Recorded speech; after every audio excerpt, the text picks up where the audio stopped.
À Kamoni, la commémoration du génocide contre les Tutsis de 1994 continue de rassembler les habitants autour du devoir de mémoire, tout en renforçant l'unité nationale et la lutte contre l'idéologie du génocide.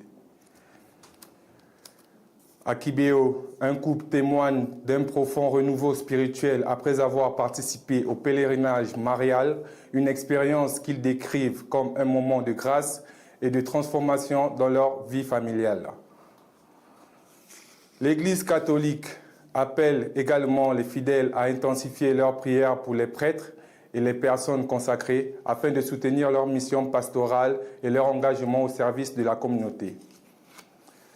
Dans le domaine économique, le Rwanda lance un fonds de 43 milliards de francs rwandais destiné à soutenir les petites et moyennes entreprises avec l'objectif de stimuler l'investissement, l'emploi et la croissance locale. En sport, le président de la République, son Excellence Paul Kagame, a assisté à la victoire spectaculaire de Paris Saint-Germain face au FC Bayern en Ligue des Champions, un match marqué par une forte intensité et une performance remarquée du club parisien. À l'international, au Mali, le président de la transition affirme que la situation sécuritaire reste sous contrôle malgré les inquiétudes persistantes dans certaines régions du pays.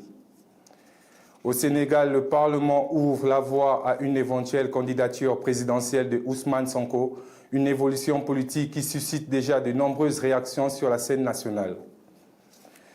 À Madagascar, un diplomate français a été expulsé sur fond de tensions croissantes avec Paris, illustrant une nouvelle phase de crispation diplomatique entre les deux parties.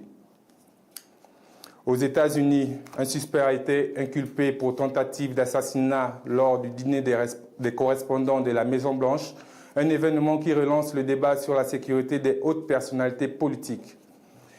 Enfin, au Vatican, le pape Léon XIV accorde la communion ecclésiale au patriarche chalédien, un geste fort en faveur du dialogue, de l'unité et du rapprochement entre les églises.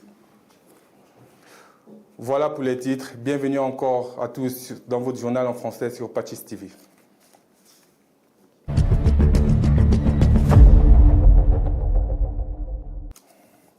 Au Rwanda, la période de commémoration du génocide